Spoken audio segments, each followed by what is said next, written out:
আসসালামু আলাইকুম। Welcome back to my channel Shampa kitchen blog. আপনারা সবাই কেমন আছেন? আমি আলহামদুলিল্লাহ ভালোই আছি। তো আজকে সকালে একটা নাস্তার রেসিপি বানাবো।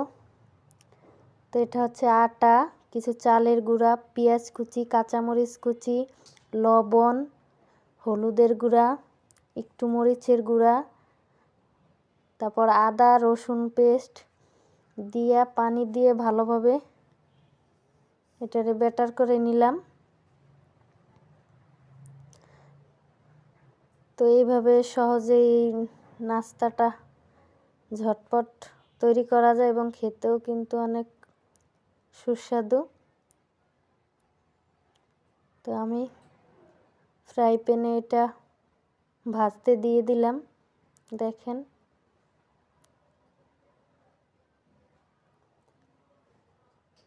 একটু হালকা তেল ব্রাশ করে নিলে ফ্রাই প্যানে তো ভালোই লাগে খেতে, পরোটার মতো লাগে কিছুটা। আর কাঁচামরিচের ফ্লেভারটাও যদি চাবানে চাবানে পরে ধনিয়া পাতার, তো অনেক মজা লাগে এটা খেতে। তেল দিয়ে নিলেই হয় মাঝে মাঝে, যাতে লেগে না পড়ে।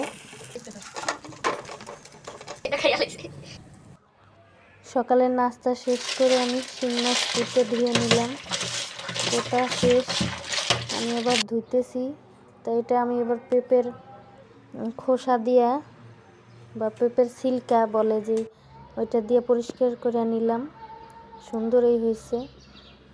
আর এইভাবে আমি শলা দিয়া শিং মাছের ভিতরে যে রগটা থাকে এটা পরিষ্কার করে নিলাম। বাসায় টুথপিক থাকলে টুথপিক দিয়েও পরিষ্কার করা যায়। আজকে শিং মাছ রান্না করব না, অন্য একদিন দেখাবো। আজকে শোল মাছ ভাপড়া করব। শোল মাছ ভাপড়ার জন্য কষাইতেছি। আর ওইদিকে আমার মেয়ে আবার ঝালমুড়ি বানাইছে, ওইটা আবার খেলাম। ধনিয়া পাতা, টমেটো, কাঁচামরিচ, সরিষার তেল দিয়ে ঝালমুড়িটা খেয়ে আবার আসলাম। শোল মাছটা ভাপড়াও নামাই ফেলাইছি ধনিয়া পাতা দিয়ে। এখন আবার আমি মিষ্টি কুমড়া শাক রান্না করব চিংড়ি মাছ আলু দিয়া। তো পেঁয়াজ দিয়া, তারপরে চিংড়ি মাছ দিয়ে একটু হালকা তেলে, তারপর হলুদ গুঁড়া, লবণ, কাঁচামরিচ ফালি, তারপর পেঁয়াজ বাটা, একটু হালকা রসুনও ছিল, আর মরিচের গুঁড়োও দিলাম কিছুটা। আমরা একটু ঝালটা বেশি খাই, এই কারণে কাঁচামরিচ শুকনো মরিচ দিলাম, কালারটাও যাতে সুন্দর আসে। একটু হালকা পানি দিয়ে কষাই নিলাম। এই মিষ্টি কুমড়ার শাক আপনারা কে কে পছন্দ করেন জানাবেন কমেন্টে। আমাদের ফ্যামিলিতে কিন্তু আমরা সবাই খুব মিষ্টি কুমড়াটা পছন্দ করি।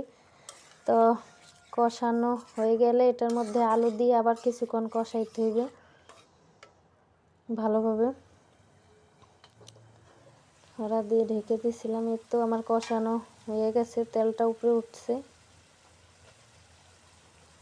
তো এখন আমি মিষ্টি কুমড়ার ডাঁটাটা দিয়ে নেব। মিষ্টি কুমড়ার ডাঁটাটা একটু আগে, শাক দেওয়ার আগে একটু দিয়ে নিলে কি একটু সিদ্ধ হয়। আর শাক আর ডাঁটা একসাথে দিলে ডাঁটাটা সিদ্ধ হয় না, শাকটা সিদ্ধ হয়। এই কারণে একটু আগে দিয়ে নিলাম ডাঁটাটা, যাতে একটু সিদ্ধ হয়।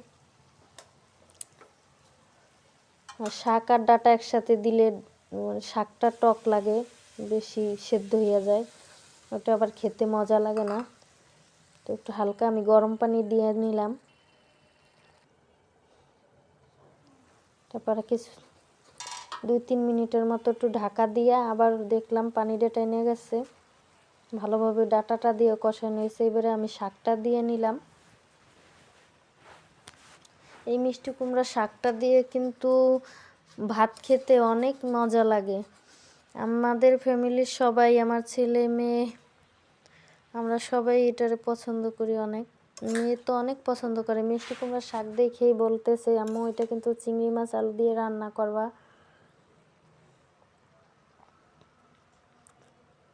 তো আমি ভালোভাবে কষাই নিলাম।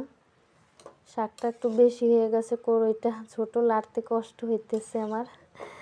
একটু ঢেকে ঢেকে নিলাম আর নাড়লাম। এই যে এখন কমে আসছে, আবার ঢাকা দিয়ে নিলাম। তো দেখলাম রান্না করার সময় যে একটু সেদ্ধ হইতো, তো একটু পানি হইলে ভালো হইতো, মানে ঝোল ঝোল থাকলে।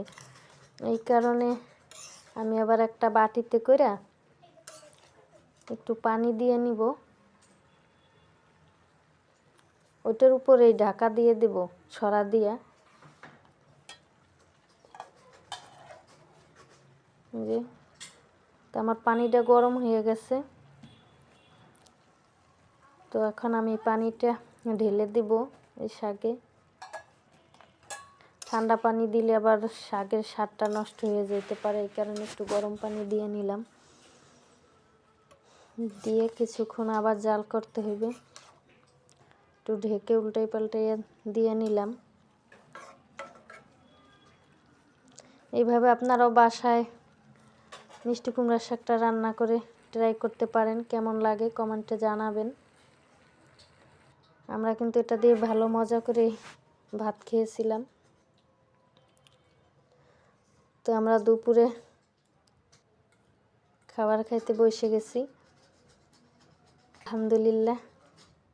এখন খুব মজাই হয়েছিল এটা কুমড়া শাকটা, আর কালারটা দেখতেই বোঝা যাচ্ছে যে শাকটা মজা হয়েছে।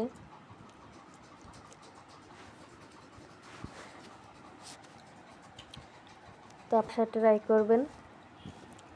তো বন্ধুরা, ভিডিও যদি ভালো লাগে আপনাদের কাছে তাহলে লাইক করবেন, কমেন্ট করবেন আর সাবস্ক্রাইব করে পাশেই থাকবেন।